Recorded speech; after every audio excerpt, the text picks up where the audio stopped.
All right. Good morning, everyone. Good morning, good morning, good morning. My throat is just, I sound horrible still. Still sound really sick. I feel better, like as I don't have a fever, but I still am very congested. So, how's everybody doing this morning? Happy Wednesday. I wanted to come on and I wanted to chat with you guys about a question I got in my DMs from one of my followers. So come on in. First and foremost, if you're new here, what's up, bitches? I'm Nicole, aka Nikki. You can call me either one. I'm a person in recovery. I've been sober since July 13th of 2015. My DOCs were meth, coke, oxy, and Xanax. I was an IV user. I finally got into recovery when I tried medication-assisted treatment for the first time, therapy and supportive meetings like MARA meetings, Medication-Assisted Recovery Anonymous meetings, and a lot of therapy. I have been sharing my journey online since 2017 religiously. I upload content every single day sharing with you guys about the harsh realities of fucking drugs and what the fuck they can do to your life. How they can fuck you all the way up, but also how you can totally turn your life around and have a life beyond your wildest dreams. So yeah, I'm going to shoot you straight and tell you how fucked up shit can be when you're fucking getting high, but I'm also going to tell you about how badass your life can be once you decide to take control and turn that shit around. Hey, Melissa, what's up, girl? So,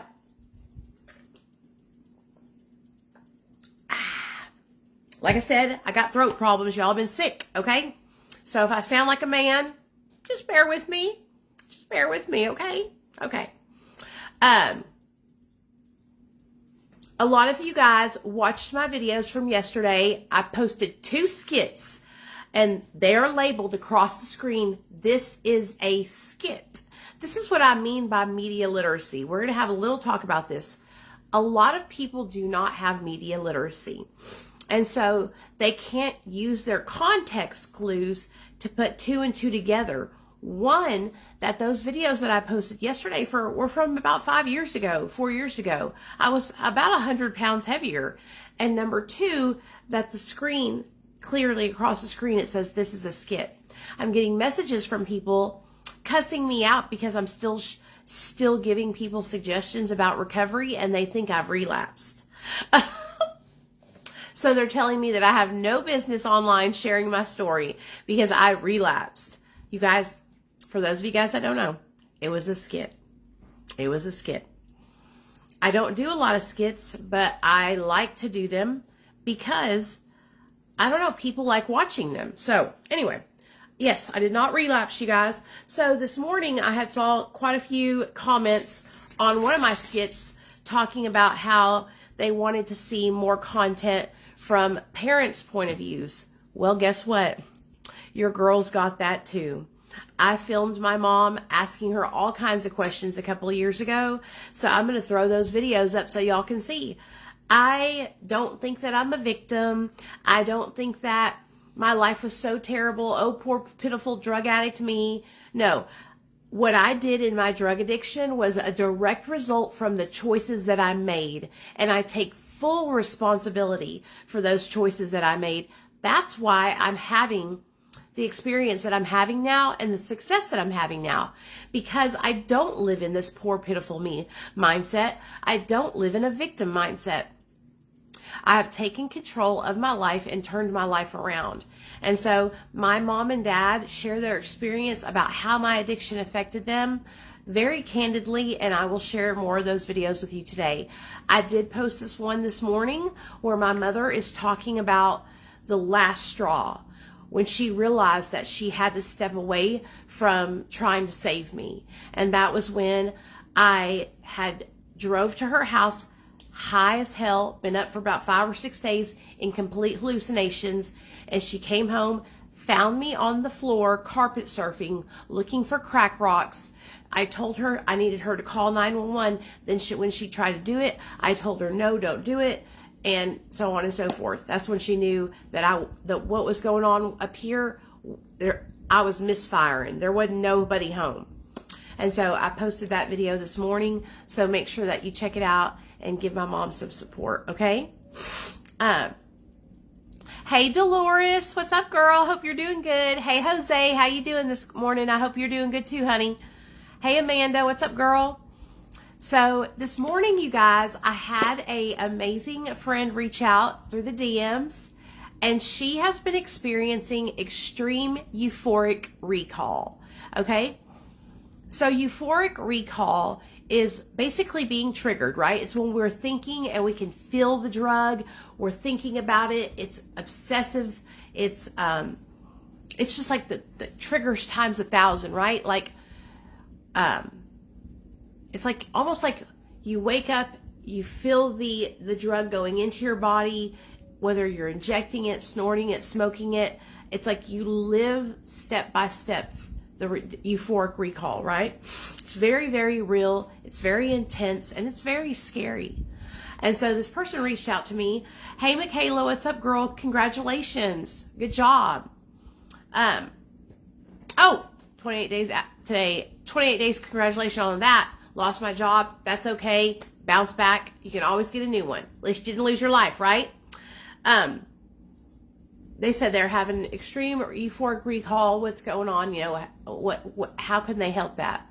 So this is what I always ask people when they tell me that they're having like thoughts of using a lot, using dreams, anything like that. I ask them what stressors they have going on in their life.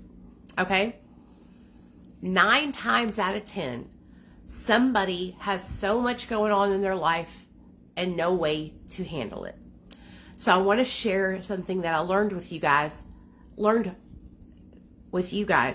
About 15 years ago, I learned this while I was in treatment from an amazing treatment center counselor named Kimberly Blackshire. I'll never forget it. Kimberly Blackshire used to run a group at a treatment center I went to called Recovery Centers of Arkansas. Okay? And she was the coolest chick in the whole damn treatment center. She was a black lady. She had a gold tooth with a K on the front of it for Kim. And she used to tell it like it fucking was. You know how you got those counselors in the program that are like really boring? They can't even keep a group entertained. And then you got those counselors who the whole time you're in their group, you're just learning. You're absorbing everything they say.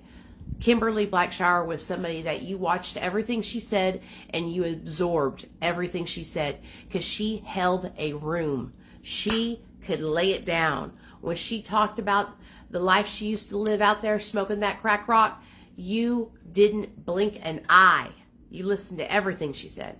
So she ran this group and she was talking about, she would use this example and she would say, in early sobriety, we all start out with a saucer, okay? A saucer, a little plate, like a little, put your teacup on. And that little saucer is about how much you can handle in life healthily, right? Without fucking up, without ending it all, without relapsing, without doing something stupid.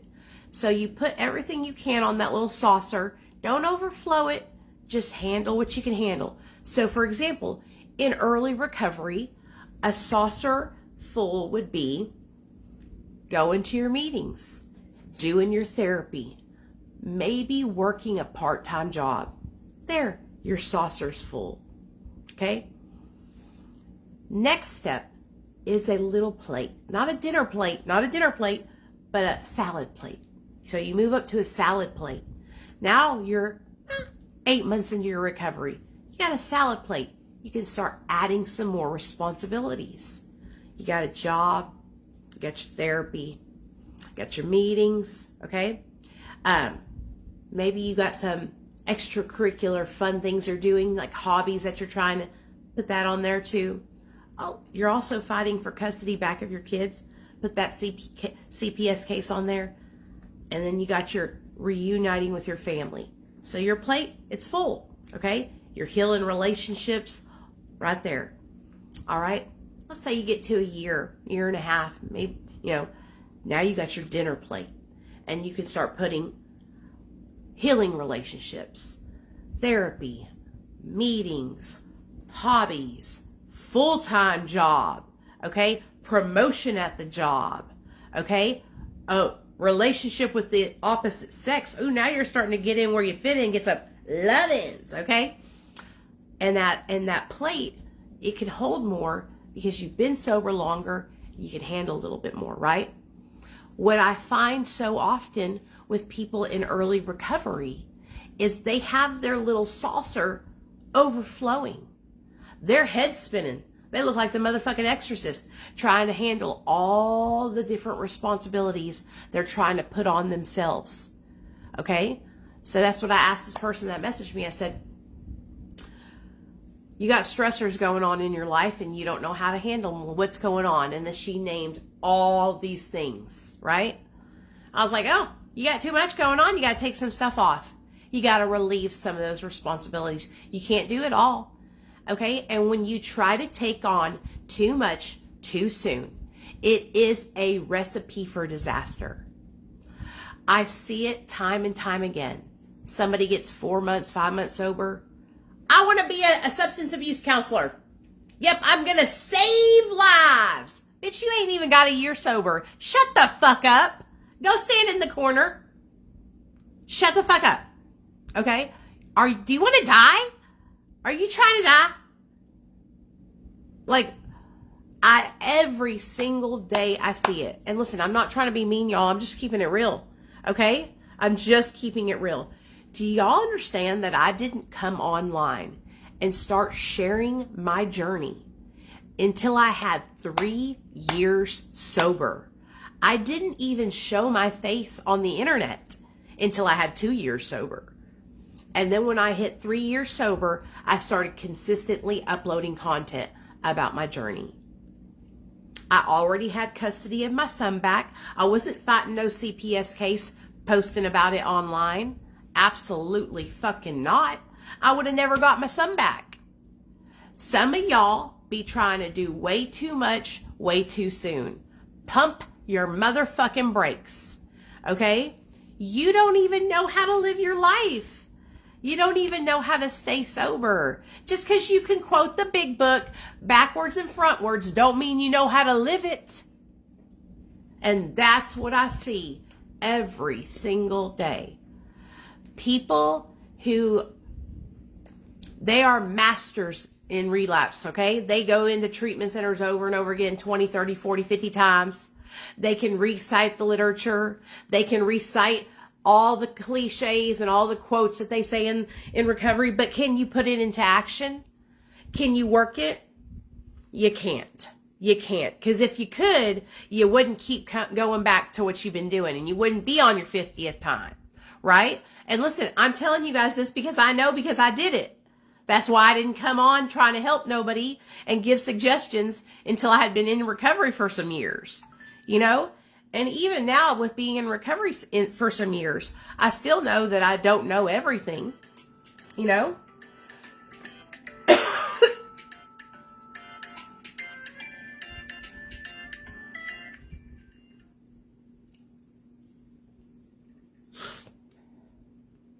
I still know that I don't know everything, you know?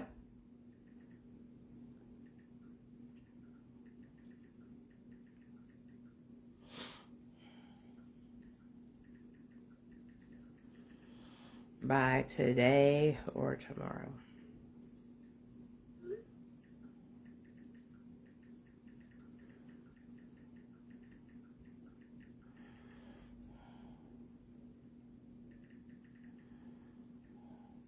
Sorry about that. And listen, I'm never trying to be ugly, you guys. I'm just kind of trying to shoot y'all straight, okay?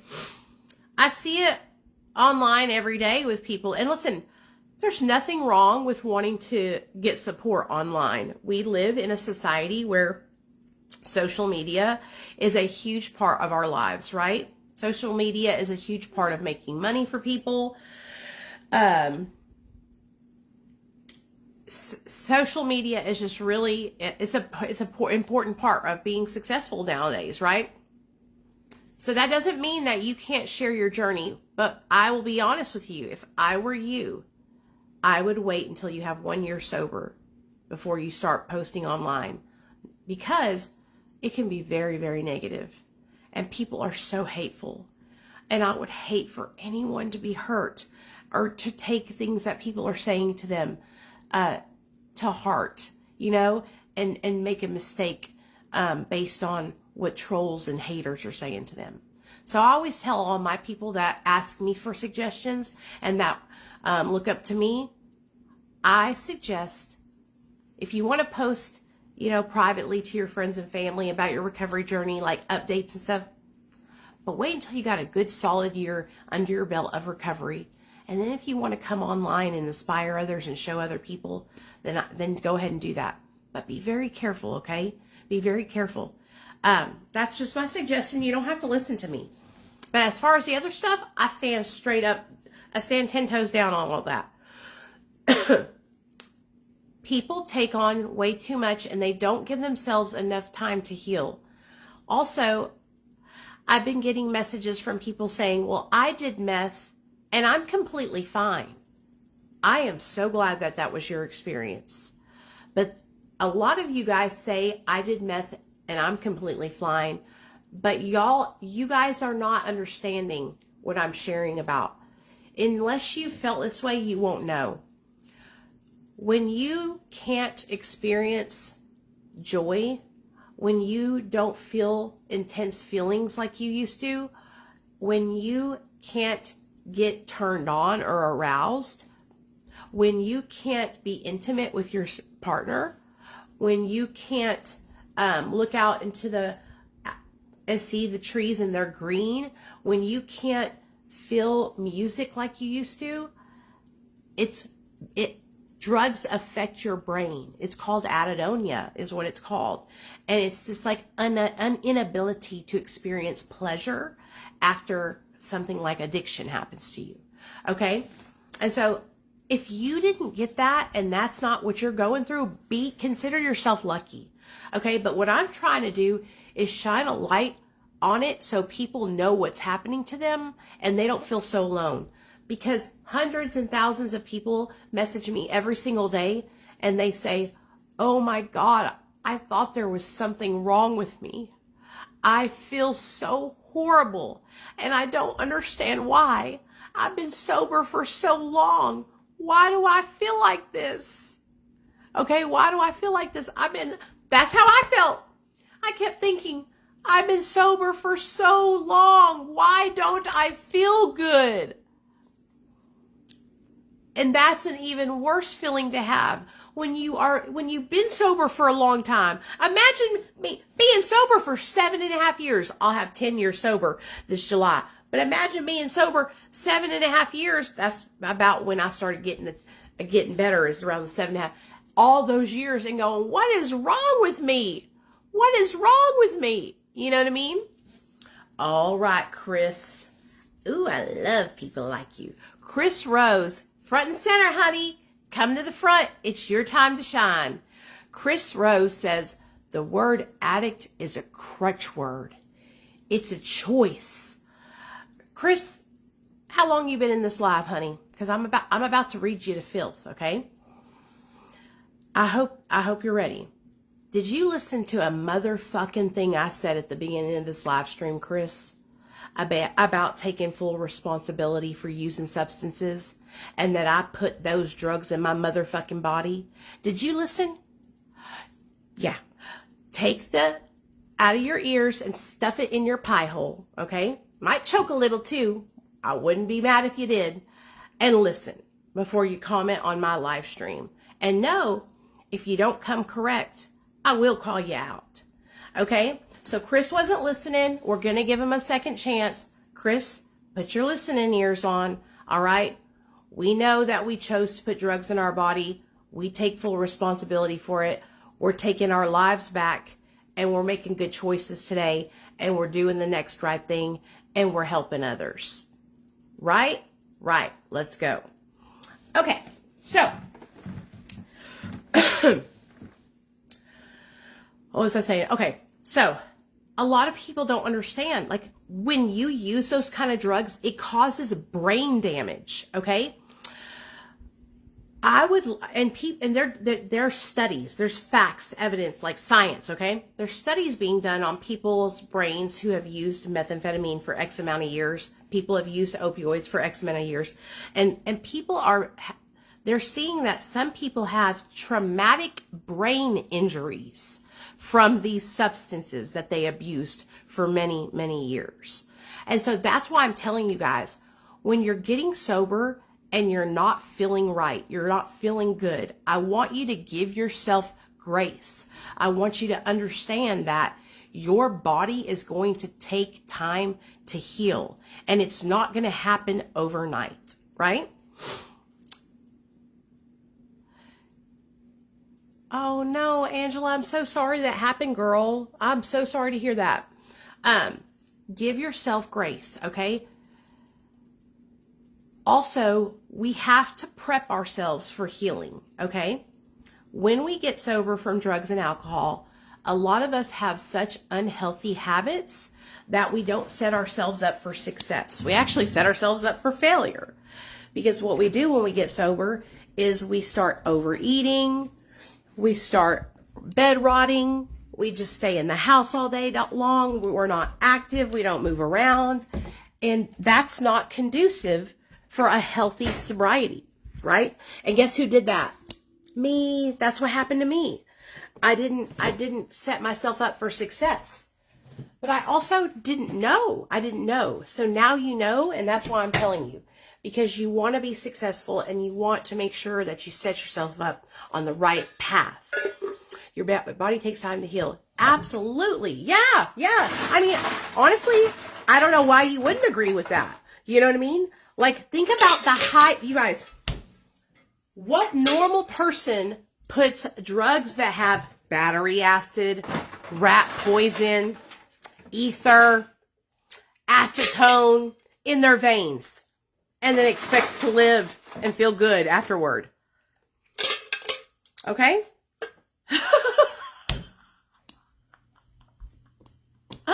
Okay? Think about what is in methamphetamine, y'all. And then think about how you've been putting that in your body for all these years. And then y'all wonder why we don't feel good. I have to tell myself that every day. I have to tell myself, bitch, you was shooting rocket fuel into your veins. Okay? Rocket fuel. That's why you don't feel like you have all the energy in the world. That's why you're having to rebuild your energy and stuff. Because rocket fuel, yeah, rocket fuel, basically. Okay, I want to show you guys this tumbler that Matt got me for my birthday, you guys, from this amazing small business. I want to highlight the small business in this live. Hold on. Like I said, I love you guys. I'm not a mean person, but I will not put up with know-it-all motherfuckers coming in here trying to be nasty to me, talking about, it's a choice, don't make excuses. Bitch, who the fuck's making excuses?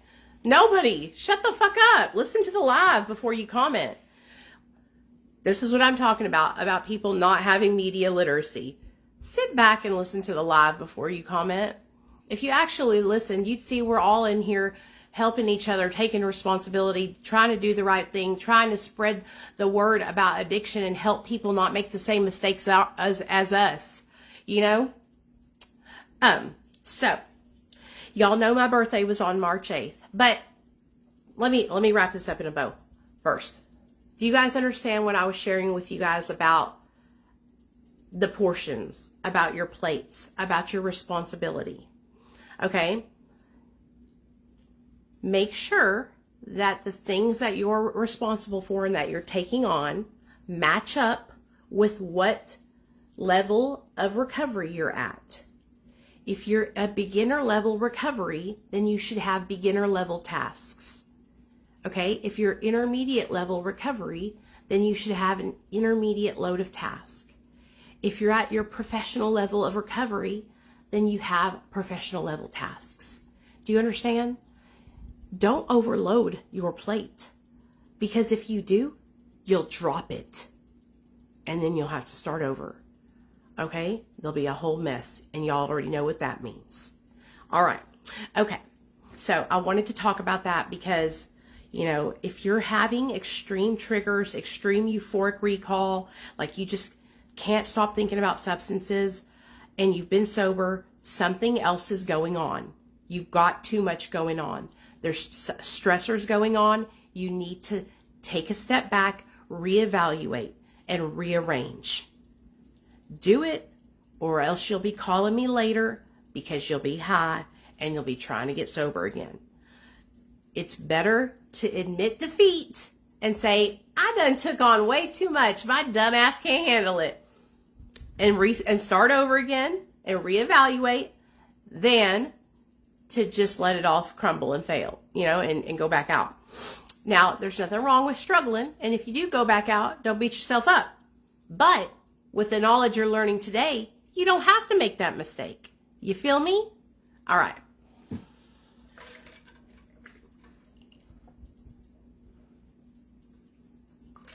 Okay. Y'all know I'm obsessed with tumblers, right? And for those of you guys that don't know, we have a very successful, very large Facebook group. I'm so proud of it. We just hit 10,000 members, which to me is huge. Okay. It's called Discovering Recovery with Nicole.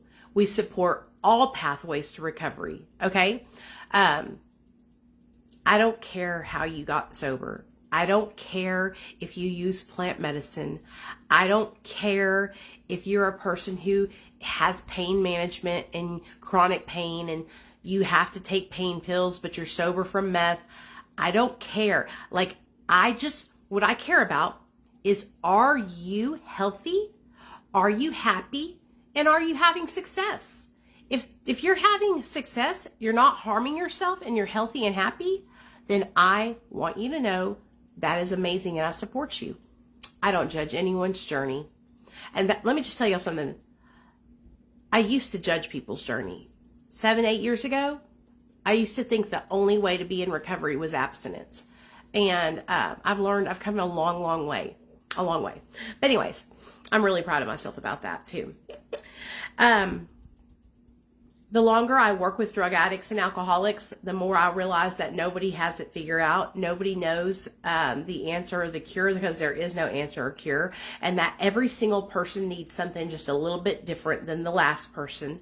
No two people I've ever worked with require the same level of care, treatment, kind of program. Every single person is different. Every single person is different. And working with people over the years has taught me that, and I realize that, and that's why I have stepped out of my comfort zone, and I have learned about all pathways to recovery to support every person where they're at and meet people right there in the middle, so that way they don't have to adjust to meet me. I meet them. That's what I'm here for. So we have Discovering Recovery with Nicole, and my friend Matt, he has stepped up in the last year. We became friends here on Facebook, and he stepped up and started helping me moderate the group. I trust him. Him, Nancy, and Allie, Crystal, and Fauna and Shannon have really been, and Tim Snow. There's several of them, but Matt is my main one. And he has really stepped up to help me with my moderation and just take it from me so I don't have to worry about it, because there's a lot going on in there, you know? Well, he ordered me a custom tumbler from Hill House Customs. Okay, I'm pretty sure that's the name of their company. Let me make sure. I really want to make sure. I don't know if it's in here. Oh, yeah. From Hill House Custom Creations. Hill House Custom Creations. And this is it. Look at the glitter. Look at the purple. Y'all know y'all want to order one. So it says, you are enough. You are enough, brave, worthy, loved, amazing, strong, capable, smart, and kind. And this is from Hill House Customs. Isn't it beautiful? And she sent me these little cards that say I have great taste and thanking me. She sent me some little sweet stickers, a little like A little care package and stuff. A little speaker with a light on it to listen to music while I'm drinking my drink. It's beautiful. I love it. I'm so grateful. Hill House Customs, you guys. I will tag their account in the comment section after I get off this live, so that way y'all can come back to this video if you guys want to purchase your own tumbler. But I just thought it was really thoughtful. I love tumblers. They're like, I don't know what it is about it. I just love it. I drink a lot of water, so I have to have it. You know what I mean?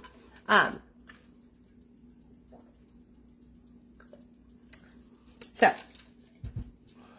I had to block everyone I used to hang with and change my surroundings. That helped my sobriety. Yes, Pamela, same. Yes, I don't hang out with anybody that I use substances with.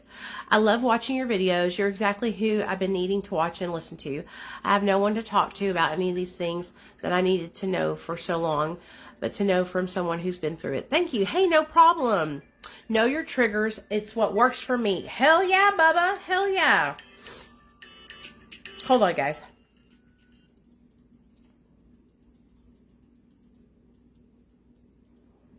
Okay.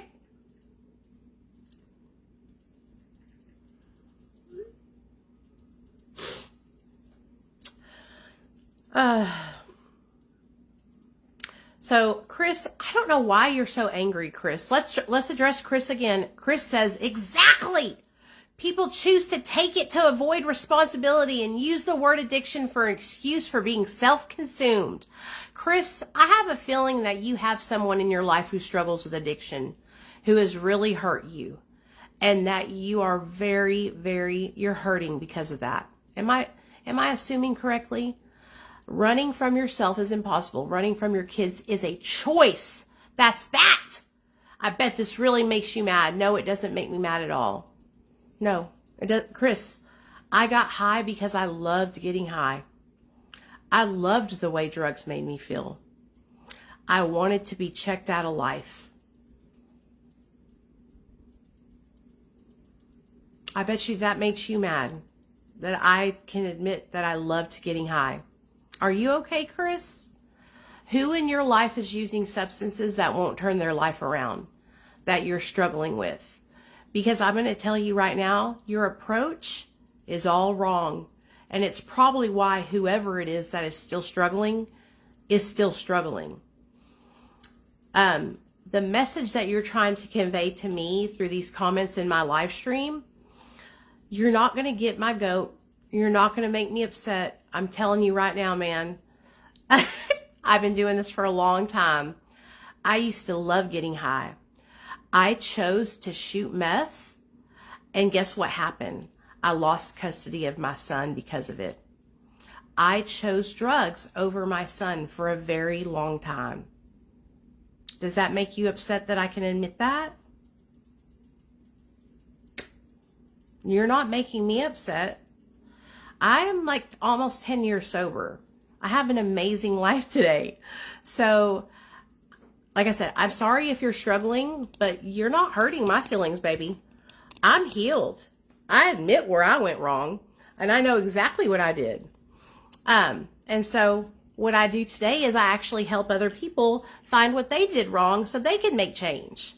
So, yeah, I loved getting high, shot meth for almost 20 years, shot opioids as well, shot cocaine as well, and I used to take benzos like they were going out of style. At the peak of my addiction, I was choosing methamphetamine, cocaine, opioids, and benzos over my child, in my womb as well. I gave birth to my son while I was high on methamphetamine. Go ahead, you can judge me. It's okay. I tell my story online, and I'm honest about it. I'll never sugarcoat it. It's the truth. But you know what else is the truth? I turned my life around, and I've been delivered from that. And I have my little boy back in my life. I have full custody of him. He is healthy, happy, and thriving. And I am a full-time parent. I have 4 jobs that pay me very, very well. I have an amazing husband who is also sober. So, baby, what are you trying to do? You trying to shame me? Because that ain't going to work here. It's not going to happen. So, I love you. And I hope whatever you have going on in your life, I hope it gets better for you, sweetheart. Okay? Okay. Nicole, you're such an inspiration. I love watching you and have changed my perspective on a lot, and I'm so grateful that I did. Hey, Nancy, I'm glad, girl. I appreciate you, and thank you so much for helping me with my group. You and Matt have been doing so amazing. Nancy is Matt's right-hand man, and she has been so helpful as well, you guys, in our chat group, because I can't be in the chat. Facebook has me on damn restrictions, so I can't be in there with you guys. Do you guys know how hard that is for me to not be in my own chat? I'm like, how can I not? I can't even see it, you guys. So y'all could be in there plotting my demise and I wouldn't even know it. So I got Nancy and Matt holding it down. I gave birth high to and lost my kids and sat in jail for felony child neglect. So I get it. And nobody has the right to judge you. Yeah, exactly. And listen, I get it, you guys. I get it. It's very shameful and it makes you uncomfortable when I say it and I tell the truth about it. Not you, Christina, but other people who think that they have power over me by using my past against me. You can use my past against me, but guess what? I don't live there anymore. That's like robbing a house that I already moved out of, baby. You ain't gonna find nothing there. You can't use my past that I've been delivered from to hurt me against me. I'm proud of you. I just don't get choosing drugs over your kids because drugs feel really good. And I was high, so I chose to keep using drugs, even when I was pregnant. There's really no other answer to it. Okay? I could tell you that I had some traumatic things going on in my life. I was raped brutally. I was escaping the pain of that as well. I had internal pain and external pain, but the bottom line was I chose to use drugs and I had a child. There's nothing else for me to say about it. Drugs became everything over my whole life. If I was choosing drugs, if I was putting drugs into my body at the rate that I was putting them in my body at, injecting them at that already tells you that I had no care in the world about my own well-being. So how could I be able to care for anyone else's well-being, even my child's? And so, yes, some people don't do that, but I did, and I'm being honest about it. And so if that makes you hate me or think less of me, that's okay. I am sharing the truth, and people need to hear it. Because it makes you uncomfortable doesn't mean it's not fucking happening. It doesn't mean it's not fucking happening. Just because you think it's a horrible, terrible, awful, clutching your pearls doesn't mean it's not happening every day. And that's why these things continue to happen. Because we shame people and because we push them into the darkness. Okay? What would have stopped me from doing that is if I could have reached out for help without fear of losing my child. The system is set up to create fear in people who are struggling with addiction. Okay? So imagine being a mother imagine being a drug addict. Number one, who didn't think they could have children. Okay? Been brutally raped. Had some very bad things happen down there and has never been able to conceive for years, 20 years, okay? And then you pop up pregnant in your active addiction, okay? That's what happened to me. I popped up pregnant in my active addiction, all right? What would have been the right thing to do would have been for me to immediately go get help and put myself in treatment. I thought they would take my son from me. That's exactly what happened. I was scared. And listen, this is a reality for women every single day. I get calls from women every single day who are using drugs while pregnant right now. And their biggest fear is their child being taken from them. Okay? So, like I said, you can be mad at me all. I've already been through it. I got my kid back. I'm living a great life. My life is amazing now. I'm being honest with it because people need to hear it. People need to know This is what happens. And this is why women continue using, because they cannot get help. And if they do try to go get help, then they're punished for reaching out for help. Okay?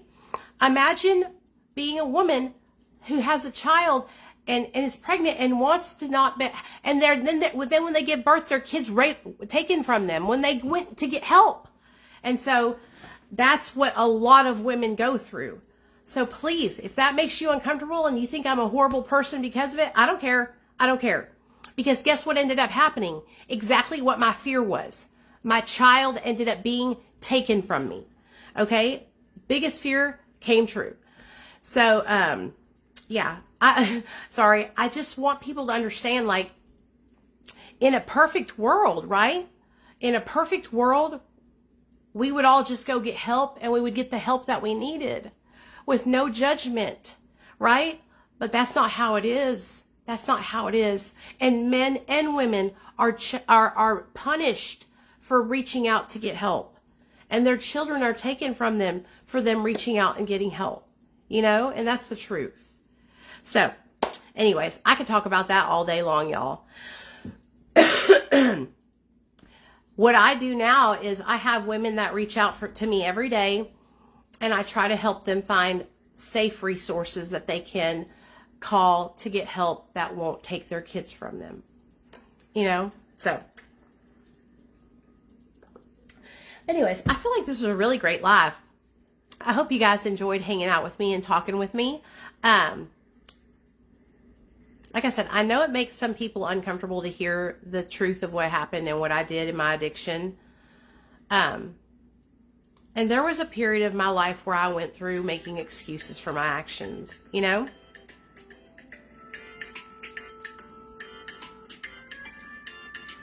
Hold on, guys.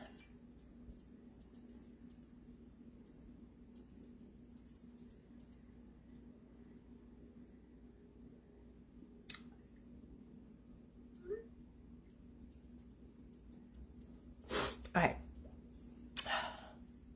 I will answer this question, Charlene, before I go, okay? Charlene wants to know, did my son go to someone in my family? Wow. I wish. This is what I'm talking about. The system is not right, you guys. So you guys know I come from a very good family. I have a mother and father who love me dearly, who stepped up and offered to take custody of my son.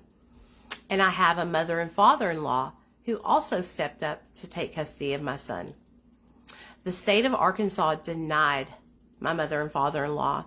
They said that they were too old. They were only 60 years old. And my mom and dad were living in New York at the time, so they were denied. So my son was placed in a foster care home with a complete stranger. He was not even 1 year old. They had nowhere for my son to go when they took him, so they placed him in a respite home for 2 weeks. The first visit I got with my son, he had hand, foot, and mouth disease, blisters all over his body when they brought him to me.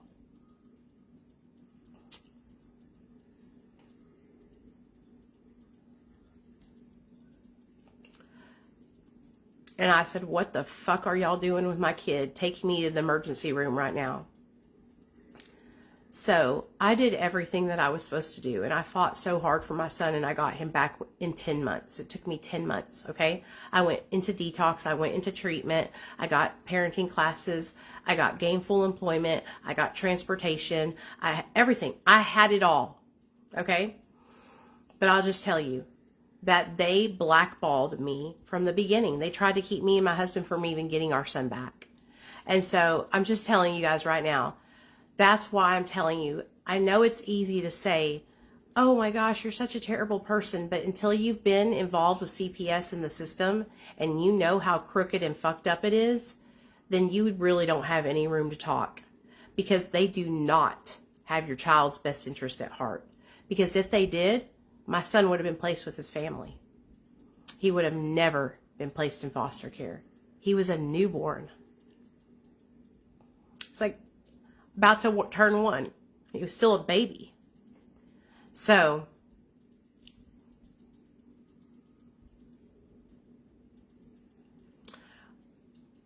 And you know what? I love to see people like Chris who started coming in. You came into the live locked and loaded, full throttle, coming for me, coming for my neck, Chris, thinking I was making excuses. See what happened? You sat and you actually listened for a while. And you see what kind of person I am? I'm not making excuses. I'm just being I'm telling the truth. And so thank you, Chris, for dialing it down and giving me a chance and listening. Because I told you, if you'd sit back and listen for a second and got the whole picture, you'd see what I really got going on over here is I'm really trying to help people. I don't want people to live in a victim mindset. I don't want people to be making excuses and thinking that they're never going to be able to get better and that it's not. We are survivors. We are not victims. So, the system is messed up. Instead of helping people, they're hurting people. When they tear families apart, that is hurting people. Oh, it was horrible, you guys. I'm so proud of you. You're very strong. I wish I could give you a hug. Thanks, Gigi. I appreciate you, girl. Oh my gosh. I don't even want to talk about the Gabriel Fernandez trial. That was it's horrible. I don't think it's anyone else's business. Like I said, you don't owe anyone any explanations. I'm new. This is the first live I've ever seen, and I think it's so messed up that people are judging you. It happens all the time, Summer. It's okay. And usually if people's first gut reaction is to pass judgment. But I'm telling you guys, like I said, I've been doing this for a long time. I have a heart of gold. I rip my own shirt off and give it to you if you needed it, okay? And that's the fucking truth. All right? So people just have to take a step back and actually listen. You know, I know that I'm not for everyone. I know I'm a big mouth. I know I'm a very strong personality. And to some people, that pushes them off at first. But it's because I know what the fuck I'm talking about. Okay, I do, you guys. I know. I've been doing social media and I've been talking about addiction and I've been in this space in the recovery community, specifically on Facebook, for years. Okay, for years. And so I know what time it is and I know how to get people's attention. Okay, that's why all you guys are here. Okay. And so I have a message. I'm trying to help people. That's my intention. Nothing more, nothing less. I'm just trying to help people.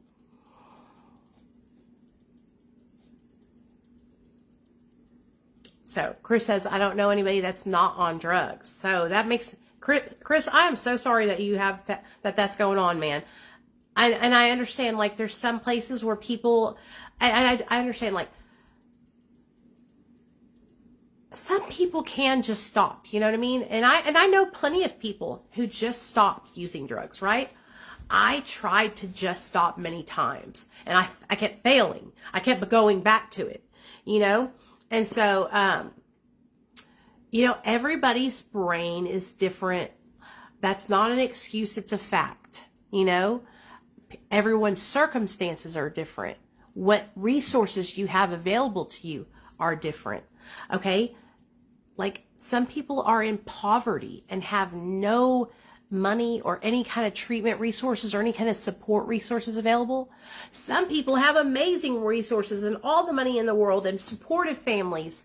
Some people are in the middle and have a little bit of support and a little bit of that, you know. And so it's important that we also remember that every person is different and we don't ever know what all somebody's circumstances look like. You know what I mean? Hey, Lonnie, 3 o'clock on Sunday, just like we were going to do last Sunday. Let's do it 3 o'clock on Sunday. Okay. I saw your post in the Facebook group. I commented there too, but, I love you and I'm proud of you, Lonnie. And I'll see you then. We'll do that then. Okay, baby. But yeah, I used to be very, very hard on people as well. I used to have that, like, why can't they just get it? This is the way it should be, right? And I'm just going to tell you guys, like, I've tried many different approaches when helping people. And that approach does not help a lot of people. The tough love approach.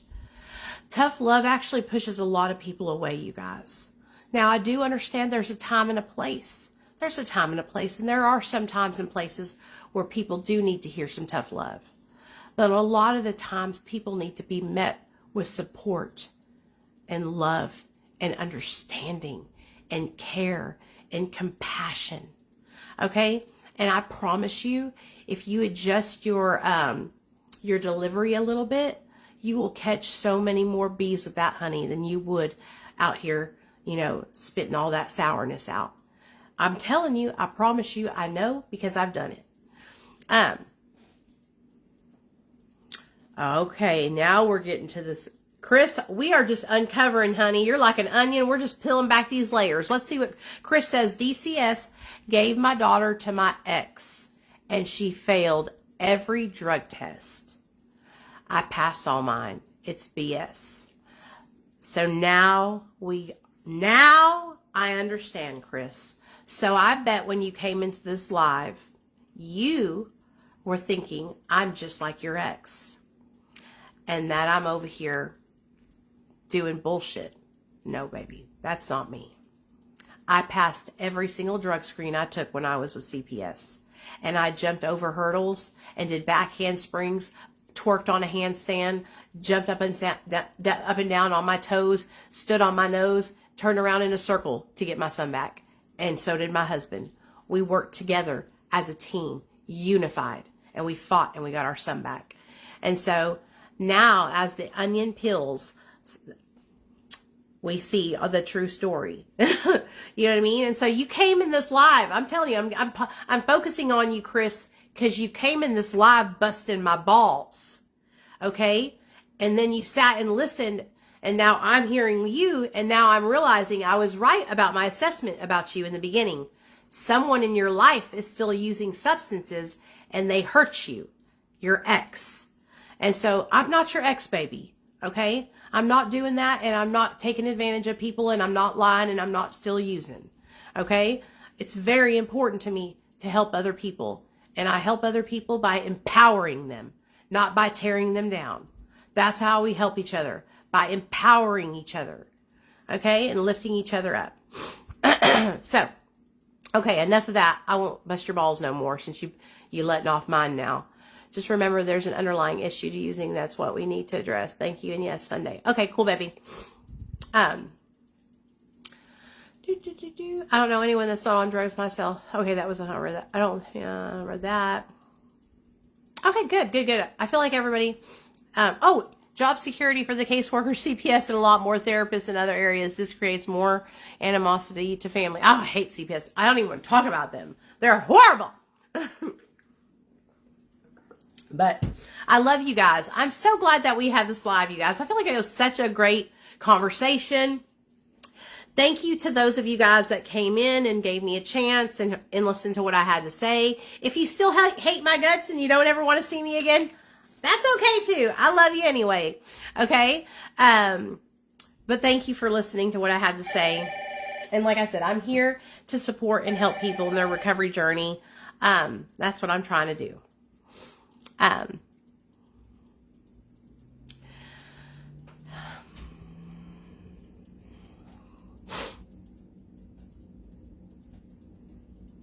Oh, I see the question.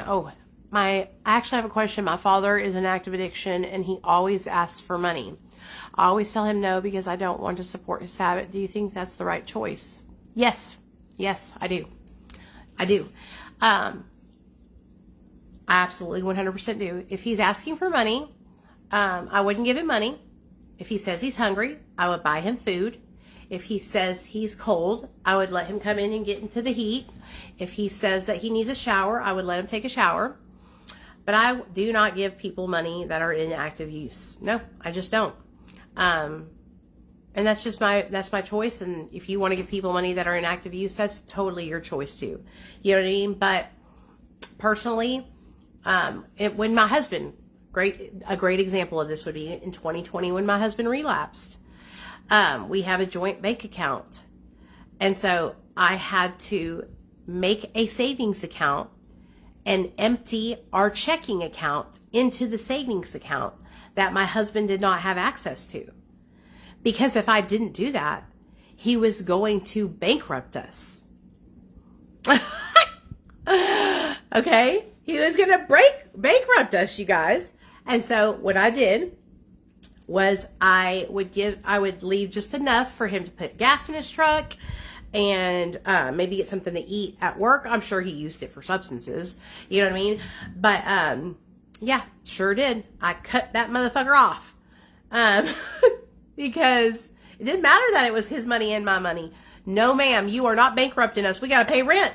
We had to pay rent. We had car payments at that time. We paid both of our cars off now. So we had 2 car payments, 2 insurances. Oh gosh, you guys, it would have been horrible if I had just let him have all the money. You know what I mean?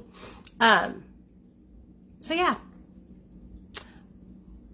And that's all about, yes, that's what it's all about, Shekinah, is creating healthy boundaries. There's nothing wrong with, like I said, feeding your loved one that's struggling with substance use, letting them take a shower. In fact, I have a video my mom made about this. I'll throw it up today, where she talks about, I said, Mom, do you think it's okay to feed your loved one that's struggling with addiction?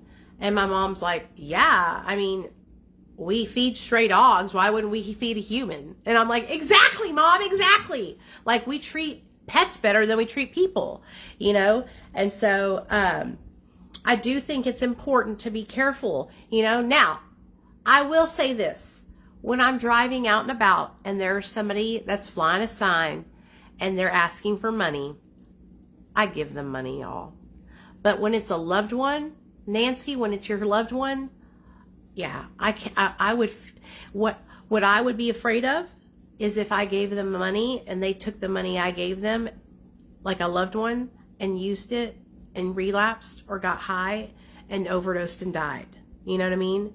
And so do what you can live with, all right? If you don't feel comfortable giving your loved one money, don't give them money. Stand 10 toes down. But I do be giving the homeless people money. I just, what am I going to do? Sorry, you can't have this. Here's a burger. You know what I mean? Like, hell no. They don't want that shit. So, but anyways, I love you guys. I hope y'all have a great day. And I'll see y'all later on tonight when I go live. If you guys have any questions or any kind of content that you want to see from me, just let me know. I really appreciate you guys being here, and I look forward to getting to know all of you guys even more as you come to the live streams, because I'm getting to know y'all's names the more that you guys come in. Hey, Teresa, I see you, girl. And Teresa, your comment that you left on my video yesterday was so sweet. I love you so much, and thank you for recognizing Matt and Nancy's hard work in the chat. They really appreciate it, and I do too.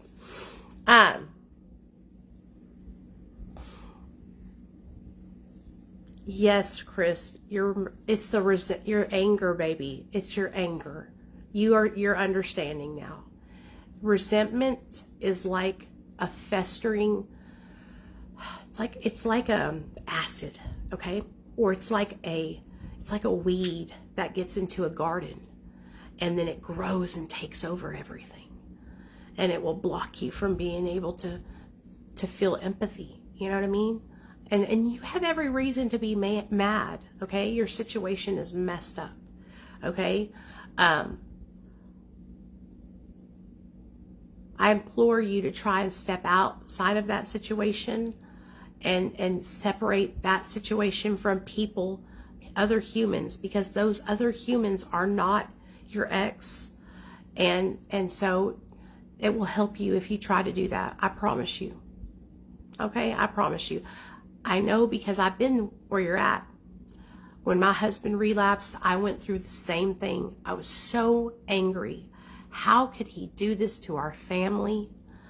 Doesn't he love me? Doesn't he care? If he truly cared and truly loved me, then he would not be doing this. I mean, it was just awful. So believe me, I know. But okay. I love you guys. I'll see y'all later. I'm jumping off now because y'all know I'll be on here all day. Okay? All right, y'all have a great Wednesday. Bye, y'all.